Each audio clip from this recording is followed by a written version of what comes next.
Je veux juste renouveler mon visa étudiant pour 1 an. Vous êtes dans Alors le film était génial, franchement j'ai trop kiffé, c'était trop drôle. Le fou rire de fin, j'ai adoré, on voit que c'est un vrai fou rire et du coup j'ai vraiment aimé le final. Quoi. Franchement il était génial. Ouais, il était génial. Il était super cool. À recommander. À recommander. C'était c'est génial, ouais. aussi drôle que les 3 autres avant. Ouais, c'est vraiment dans la même lignée que les babysitting et Alibi, et même encore plus drôle je crois, donc c'est vraiment bien. Je veux juste renouveler mon visa étudiant pour 1 an. Vous êtes dans l'obligation de quitter le territoire. On a parcouru du chemin. Franchement, quand tu vois justement que Philippe a réalisé 3 films, moi je réalise le mien, on est très fiers les uns des autres parce que voilà, on a un parcours qui est assez atypique. On n'a pas fait d'école de théâtre. Comme tu disais, j'ai fait un BTS force de vente. C'était effectivement pour faire plaisir à mes parents. C'était un peu le deal de dire j'ai envie d'être comédien, j'ai envie de faire du cinéma et de la télé. J'avais pas de thunes pour me payer d'école de théâtre, donc j'ai dit je vais passer un diplôme un peu passe-partout, BTS force de vente, et après je me lance, et si ça marche tant mieux, si ça marche pas, je retombe sur mes pieds, je deviens commercial ou autre. Et c'est vrai que quand on regarde un peu en arrière, on est assez fiers de nous, mais après on s'en rend pas forcément compte en fait, mais on est fiers de nous, du parcours qu'on a fait. La réaction aujourd'hui de papa et maman? Ils sont fiers, mais tu sais, ma mère, elle m'a dit un jour un truc qui m'a marqué, elle m'a dit là où je suis le plus fier de toi, c'est que tu m'as jamais ramené la police à la maison. C'est vrai, hein. J'ai grandi en cité et tout, et un jour elle m'a dit ça. Elle m'a dit, parce que je faisais déjà à ce moment-là, j'avais déjà fait du cinéma et tout, et elle m'a dit là où je suis le plus fier de toi, c'est que tu m'as jamais ramené la police à la maison. C'est un truc qui m'a marqué. Ce film, ça faisait longtemps que tu l'avais en tête, ça faisait longtemps qu'il était en prévision? J'ai mis 2 ans et demi pour l'écrire. En fait, j'ai commencé à l'écrire au moment où la loi sur le mariage pour tous en fait passait.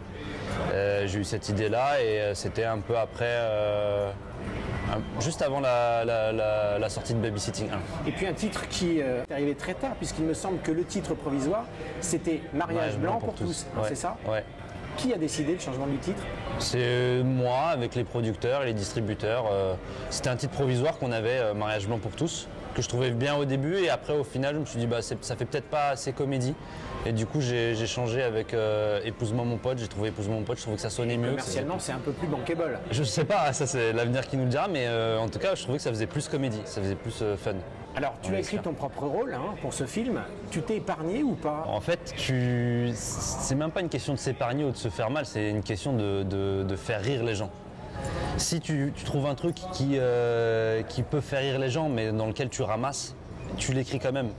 Parce que le but vraiment c'est de faire rire les gens, tu vois ce que je veux dire. Et pour le coup en fait dans ce film c'est peut-être plus les autres qui ramassent que moi. Je sais pas si tu vois ce que je veux dire. Comme moi je suis le personnage central, bon il m'arrive pas mal de galères etc et tout, mais peut-être que les autres il leur arrive plus de galères qu'à mon personnage. C'est vrai que les anecdotes sont très rigolotes. Quand tu tombes là, sur cette péniche et que tu tombes dans l'eau après, t'es dans l'eau mais on s'attend pas à te voir avec un préservatif sur la tête, ça c'est très rigolo. Il y a beaucoup de gags, c'est loufoque, c'est de la comédie. Quand on va au cinéma, on en veut pour son argent, alors on en a vraiment pour son argent. Tarek va fêter son anniversaire le 5 novembre. Ouais c'est vrai. Un petit million le 5 novembre, ça serait pas mal quand même. Ça serait énorme. Moi si j'arrive déjà à 1 million à la fin déjà de l'exploitation du film, je serais le plus heureux du monde. Vraiment, voilà, c'est déjà quand tu as des retours positifs sur Twitter, parce que j'ai commencé déjà les avant-premières et qu'on me dit que le film est bien, etc. et tout, c'est déjà une récompense pour moi. Ouais. Tu connais Angers, Tarek, ou pas? Non. Alors toi, tu es la régionale de l'étape. Tes parents sont du Saumurois? Alors, mes parents de base sont de Paris. Et ensuite, on est parti à côté de Saumur. Il y a une bonne vingtaine d'années maintenant. Ouais. Et tu as fait une partie de tes études sur Angers? À Angers, ouais. C'est énorme. Qu'est-ce que ça te fait de revenir aujourd'hui? Moi, j'adore. Dans la peau? J'adore, c'est pour ça que je voulais faire cette date pour repartir à Saumur et à Angers. Mais j'adore Angers, c'est la ville. Vraiment, si je pouvais y revenir, j'y reviendrais sans problème. J'avais adoré. J'avais adoré parce que les Angevins sont vraiment hyper sympas. Qui t'es pas empêché à la fin du film de faire quelques imitations physiques, la baleine. Alors, tu es fan de football, tes copains, il me semble, avec Sylvain Armand. Il y a une anecdote assez rigolote où tu as fait un jour lors d'un barbecue, Sylvain t'a invité à un barbecue, David Beckham était là et tu lui as fait le dinosaure qu'on voit dans le film, c'est ça? Raconte-nous cette anecdote. En fait, je suis ami avec Sylvain Armand qui jouait au PSG à l'époque. Et du coup, à l'époque où il était au PSG, il m'avait invité à un barbecue chez lui, dans le 78, donc maison avec jardin et tout ça, tu vois. Et donc, il y avait pas mal de joueurs du PSG, notamment les Français. Et là, en fait, d'un coup, j'avais proposé à Philippe de venir avec moi. Et en fait, d'un coup, on voit Beckham arriver, tu vois, et on dit, mais c'est David Beckham. Et c'était Beckham qui se pointe normal dans le 78, dans une petite maison, tu vois, dans un petit patelin. Et voilà, il est super gentil, super détente, limite un peu timide, tu vois, réservé, tout ça, mais vraiment quelqu'un de très simple et tout. Ça nous a surpris et à un moment, tu sais, t'as Sylvain qui savait que je faisais le dinosaure et tout, il commence à me lancer là-dessus, tu vois. Donc il me lance sur le dinosaure et tout, bon bah je commence à faire le dinosaure. David Beckham, je crois, il a rien compris. Mais il m'a vu faire le dinosaure.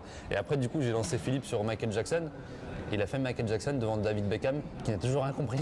Énorme. Je vous déclare Marie et Marie. Vous pouvez vous embrasser. Ah oui, c'est vrai. Bon, maintenant, vous allez pouvoir...